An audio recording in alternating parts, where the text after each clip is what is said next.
नमस्कार, मेरा नाम है पुष्कर कश्यप और आप वीटी चोखा देख रहे हैं। बिहार चुनाव को लेकर लगातार कवरेज जारी है और तमाम लोग इस बात को जानने के लिए उत्सुक हैं कि आखिर बिहार में 2025 में चुनाव कब होने हैं। तो वीटी चोखा टीम के पास जो है संभावित तारीख जो है हमारे सूत्रों की तरफ से जो है हमें मिली है, जिसके बारे में हम आपको बताना चाहेंगे कि बिहार में जो है कब कब चुनाव हो रहे हैं। इसकी शुरुआत जो है, जो सूत्रों के हवाले से हमें खबर मिली है, 21 अक्टूबर से इसकी शुरुआत हो जाएगी। पहले चरण का चुनाव जो है वो 21 अक्टूबर से शुरू होगा। 6 चरणों में ये चुनाव होने की संभावना है और जो है ये 20 नवंबर को इस चुनाव का जो है अंतिम चरण जो है वो हो जाएगा और 24 नवंबर को इस चुनाव के नतीजे घोषित हो जाएंगे। पहला चरण 21 अक्टूबर, दूसरा चरण जो है वो 24 अक्टूबर को होगा, तीसरा चरण जो है वो 28 अक्टूबर, चौथा 1 नवंबर और उसके बाद जो है 8 दिनों के गैप के बाद 9 नवंबर को पाँचवें चरण का चुनाव होगा और अंतिम यानी कि छठे चरण का चुनाव जो है वो 20 नवंबर को होगा।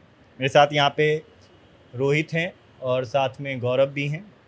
सबसे पहले गौरव से पूछेंगे कि क्या लगता है कि किस बेसिस पे जो है ये चुनाव की जो संभावित तिथि जो हमें मिली है, क्या इसका रीज़न होगा कि अक्टूबर में इतने तारीख को ये चुनाव जो है किए गए हैं और ये 6 चरणों में इन चुनावों की घोषणा की गई है? देखिए, जिस तरीके का पैटर्न हमने 2014 के लोकसभा चुनाव के बाद विधानसभा के चुनावों में देखा है, उसमें एक आध दो चीज़ अगर हम देखें तो प्रधानमंत्री हर उस राज्य का दौरा उस चुनावी साल में ज़्यादा करते हैं जिस राज्य में चुनाव होता है।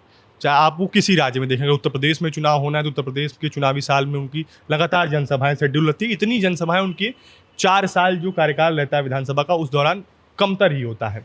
बिहार में अगर इस पैटर्न को देखा जाए तो जनवरी से लेकर अभी तक जो आखिरी बार वो आए थे, वो कुल 6 बार आ चुके हैं बिहार में। और उसके अलावा अमित शाह का भी 3 ऐसा दौरा हो चुका है जिसमें उन्होंने लोकार्पण और शिलान्यास का कार्य किया है। इसके अलावा संगठन के तौर पे चर्चाओं के लिए भी उनका कई बार दिल्ली से पटना आना हुआ है। तो लगभग जो एनडीए गठबंधन की तरफ से, हालांकि आपने देखा कि प्रगति यात्रा भी कर चुके हैं नीतीश कुमार, अपने तरफ से जो शिलान्यास लोकार्पण करना था उन्होंने बिहार जनता को दे चुके हैं। तो कहीं ना कहीं जो एनडीए गठबंधन है संगठन के तौर पर, एज ए सरकार के तौर पर जो देना था बिहार के लोगों को, जो उन्होंने अपने घोषणा पत्र में वादा किया था, उसको लेते हुए, उसको दिमाग में रखते हुए उन्होंने वो सारी चीज़ें दे दी हैं। अब देखना ये है कि जिस तरीके से लगातार एनडीए जो गठबंधन है वो अपनी जो एक जादुई आंकड़े देते रहते हैं कि हम, जैसे लोकसभा में दिया कि हम इस बार 400 सीट जीतने जा रहे हैं, इसी तरह बिहार में जब शुरुआती दिनों में जब संगठन को लेकर, जब चुनाव को लेकर चर्चाएं हो रही थी, तो अमित शाह आए तो वो 225 सीटों का लक्ष्य रखे थे। उसके बाद नीतीश कुमार एक प्रेस कॉन्फ्रेंस करते हैं, कहते हैं कि 200 सीट। उसके बाद जो जदयू कार्यकर्ता हैं या एनडीए गठबंधन कार्यकर्ता हैं वो लगातार हवा बनाने लगते हैं कि 200 पार, 200 पार, 200 पार। लेकिन अभी हाल के दिनों में अमित शाह आए अररिया में और उन्होंने कहा कि अब की बार 160 पार। तो इसमें 2-3 चीज़ें दिखाई दे रही हैं। एक चीज़ ये कि अब एनडीए गठबंधन उस तरीके की हवाई आंकड़े नहीं देना चाहती है कि जो हमारे कार्यकर्ता हैं वो आश्वस्त होकर बैठ जाएं कि हमारे पास बहुमत से ज़्यादा के आंकड़ा है तो हम उतनी मेहनत ना करें। कहीं ना कहीं अपने कार्यकर्ताओं का आत्मविश्वास बढ़ाना चाहते हैं। और जो इन चुनावों का संभावित डेट देखा जा रहा है, जो पिछली बार जो चुनाव हुए थे 3 चरणों में, आप देखिए उस पैटर्न पे लगभग चलते हुए दिखाई दे रहा है। हालांकि पिछला जो चुनाव था उसमें जो सीटों की संख्या थी वो ज़्यादा थी चरणवार। इस बार थोड़ा सा जो संभावित आपने हमें लिस्ट बताई, उसके अनुसार वो सीटों की जो संख्या है वो लगभग 40 या 20-25 के आंकड़ों के हिसाब से दिखाई दे रही है। तो क्या, मैं रोहित से पूछना चाहूँगा, क्या आपको ऐसा लगता है कि जैसे बीच में ऐसा कहा जा रहा था कि बीजेपी जो है वो प्रशांत किशोर की जब से एंट्री हुई है और लगातार राजद और कांग्रेस, राहुल गांधी जो यात्रा उन्होंने की बिहार में, तो बीजेपी जो है वो अपना जो गेम प्लान है इलेक्शन को लेकर उसको बदलने के बारे में सोच रही है, कुछ ऐसा करेगी कि फिर से एक बीजेपी की जोरदार वापसी हो। तो लेकिन अब ऐसा लग रहा है कि जितना कुछ होना था वो हो गया, अब और कुछ नहीं करना है, यही है जो है। तो क्या लगता है कि इस तरीके की मेंटालिटी क्यों है इस बार बिहार में जो है बीजेपी और ये जो जदयू की? पुष्कर जी, सबसे पहले तो हमें जो चुनाव की तारीखें हमें मिली हैं और हमारे सूत्र अगर वो सही साबित होते हैं। मतलब जब चुनाव आयोग ऑफिशियली प्रेस कॉन्फ्रेंस करते हुए जो है चुनाव की तारीखों की घोषणा करेगी, और हमने जो अभी तारीखें दी हैं हमारे व्यूअर्स को, वो अगर सही साबित होती है तो इसमें दो खेल आपको सबसे पहले दिखाई देंगे पुष्कर जी। सबसे पहला तो खेल ये आप समझिए कि चुनाव आयोग का सिर्फ इस बार का नहीं है, ये पैतरा रहा है चुनाव आयोग का। पिछले अगर आप कई राज्यों के विधानसभा चुनावों को निकाल करके अगर आप देख लेंगे तो आपको पता लगेगा कि कम सीटों पे ज़्यादा चरणों में चुनाव हो रहे हैं। और ये मुद्दा विपक्ष ने पहले उठाया भी था। आप अगर जाएंगे, खंगालेंगे वीडियोस को, खबरों को अगर खंगालेंगे तो आपको पता लगेगा कि विपक्ष बाकायदा इसको लेकर प्रेस कॉन्फ्रेंस तक कर चुका है कई राज्यों में कि आप इतने चरणों में चुनाव क्यों करवा रहे हैं। कारण क्या है? कारण ये है कि चुनाव आयोग कई दफ़ा जो है आरोप लग चुके हैं उन पर कि आप ज़्यादा फेज़ में अगर जब चुनाव करा रहे होते तो जनरली क्या होता है कि जो सत्ता पक्ष है उसको आप ज़्यादा समय दे रहे होते हैं प्रिपेयर करने के लिए, ताकि जो वीवीआईपी सीट्स हैं वहाँ पे ज़्यादा प्रचार के लिए समय मिल पाए, ज़्यादा जो है आप उस ज़िले का दौरा कर पाए, ज़्यादा जो है गेम प्लान बना सके आप। तो बिहार में ये ज़्यादा आपको देखने को मिलेगा। पिछले, जहाँ तक कि गौरव ने भी मेंशन किया कि पिछली बार विधानसभा चुनावों में जो है 3 फेज़ में चुनाव हुए थे, इस बार उसको डबल कर दिया गया, 6 चरणों में चुनाव हो रहे हैं। तो आप इसी से समझिए कि क्या चीज़ें जो है फेवर में की जा रही है। और मुझे बताने की ज़रूरत है नहीं कि चुनाव आयोग की निष्पक्षता पर जो है सवालिया निशान हाल ही के दिनों में लगे हैं, कई दफ़ा लगे हैं, जिसको लेकर जो है चुनाव आयोग जो है ढंग से जवाब तक नहीं दे पाया है। प्रेस कॉन्फ्रेंस वो ज़रूर कर रही होती है पर उसके पास सवालों का सही ढंग से जवाब तक नहीं होता है। अगर सवाल पूछे भी जाते हैं तो गोलमोल जवाब आते हैं उनके तरफ से। तो ये मौजूदा स्थिति है। और जहाँ तक आपने दूसरा सवाल पूछा प्रशांत किशोर वाला फैक्टर का, हम ग्राउंड पे लगातार 2 दिनों से बने हुए हैं और प्रशांत किशोर वाला जो फैक्टर है, ठीक है, अच्छी बात है, लोग भाषण सुन रहे हैं। सिर्फ प्रशांत किशोर ही नहीं, जदयू मतलब ये राजद और जो कांग्रेस, जो राहुल गांधी भी बहुत अटैकिंग मूड में गए अपने यात्रा के दौरान। उसके बाद भी जो है प्रशांत किशोर तो एक फैक्टर हैं ही, साथ में ये जो इंडिया गठबंधन है वो भी एक फैक्टर था, क्योंकि वो बहुत ही हमलावर था। तो इसके बाद ऐसा कहा जा रहा था, ऐसा माना जा रहा था कि बीजेपी को जो है अपनी प्लानिंग जो है बिहार में जो है वो बदलने की ज़रूरत है, और शायद से वो उस पर काम भी कर रहे हैं। और उसी के तहत आप देखिए ना कि जो है प्रधानमंत्री और मुख्यमंत्री जी का जो है साझा एक वीडियो कॉन्फ्रेंस के माध्यम से उन्होंने स्कीम भी लॉन्च की, महिला सम्मान योजना के तहत, जहाँ पे महिलाओं को जो है लगातार लगभग 75 लाख महिलाओं को जो है डायरेक्ट बैंक ट्रांसफ़र दिया गया 10,000 रुपयों का। और जब हम ये ग्राउंड पे उतरे भी थे तो कई सारी महिलाओं से भी हमने बात की और उन्होंने बाकायदा बताया भी कि उनको जो है सरकार से मदद मिली है। तो ये लाखों लाख जो वोट हैं, मतलब चुनाव के ठीक पहले, मतलब आप समझ लीजिए ना कि ये अभी 10 दिन भी नहीं हुए हैं, ये स्कीम लॉन्च हुई है और अभी हो सकता है कि हफ्ते भर के अंदर चुनाव आयोग जो है इसकी घोषणा कर दे।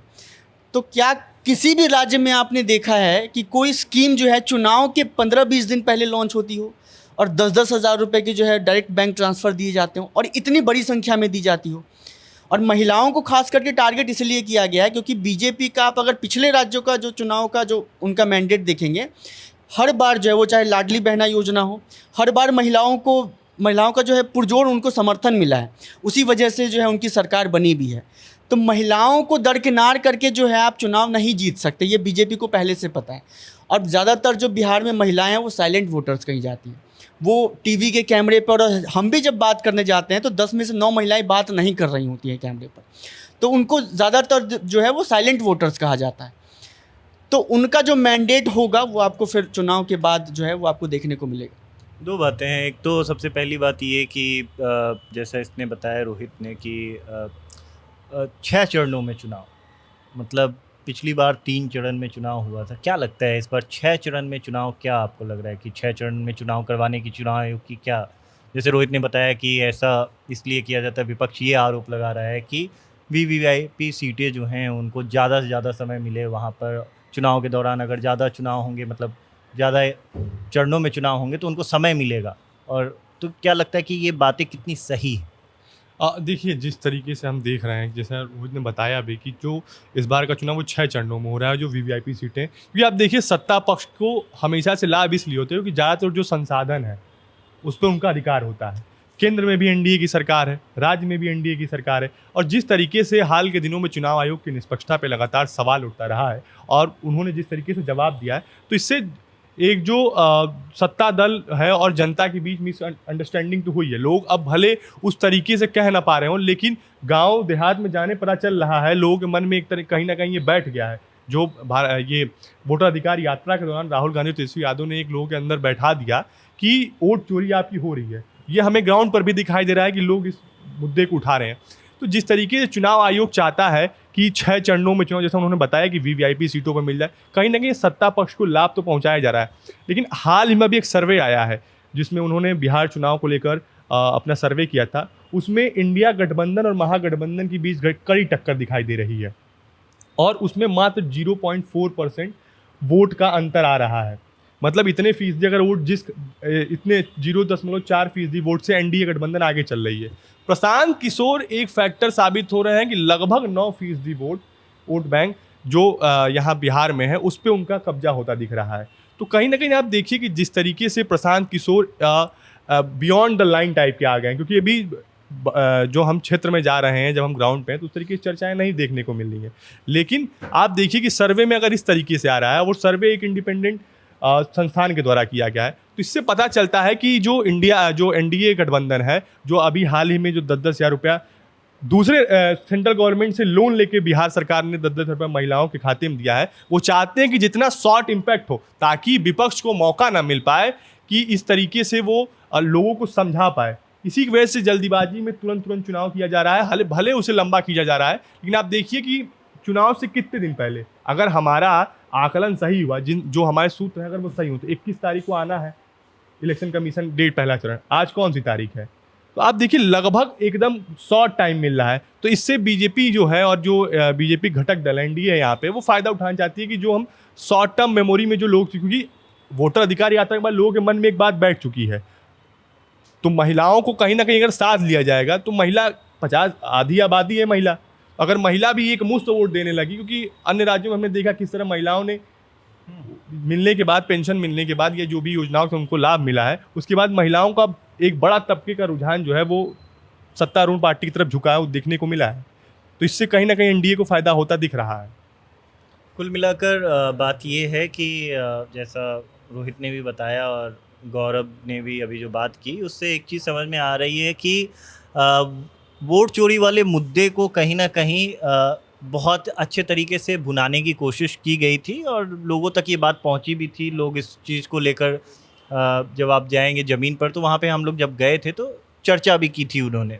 तो कहीं ना कहीं जो बीजेपी की जो वो प्लानिंग थी कि नीति जो उनकी बदली जाने वाली थी, वो पैसा देने की ही नीति है कि लोगों को पैसा पहुँचा दिया जाए।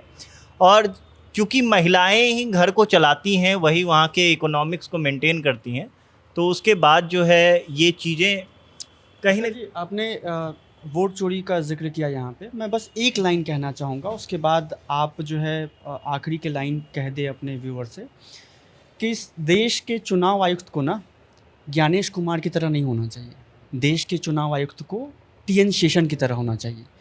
और अगर टीएन शेषन कौन है नहीं जानते हैं, जाकर आप गूगल करिए पहले टीएन शेषन कौन थे इस देश में। और अगर यूपीएससी के एग्ज़ाम में भी ये सवाल पूछा जाए ना कि एक आदर्श मुख्य चुनाव आयुक्त कैसा होना चाहिए, तो वहाँ पे टीएन शेषन का नाम ज़रूर होगा। आप जाकर पढ़िए उनके बारे में। तो तमाम तरह की चीज़ें हैं। 6 चरणों में इस बार चुनाव होने की संभावना है, जो कि हमारे सूत्रों के हवाले से जो हमें खबर मिली है। 6 चरणों में चुनाव होंगे। 21 अक्टूबर से ये चुनाव शुरू होगा और जो है 24 नवंबर को घोषणा होगी। 20 नवंबर को आखिरी छठा चरण का चुनाव होगा। कुल मिलाकर जमा बात ये है कि बीजेपी की जो नीतियों की बात हो रही थी कि वो अपनी स्ट्रैटेजी में बदलाव करेंगे, तो स्ट्रैटेजी में बदलाव अगर यही तारीख रहे तो स्ट्रैटेजी में बदलाव यही है कि पैसा दो, विपक्ष को समझाने का मौका मत दो कि ये पैसा आपको क्यों दिया जा रहा है। और 6 चरणों में चुनाव हो रहे हैं। पिछली बार 3 चरणों में चुनाव हुए थे। इसको लेकर भी बार बार चुनाव आयोग से सवाल किया जाता रहा है कि आप इतने ज़्यादा चरणों में चुनाव क्यों करवा रहे हैं।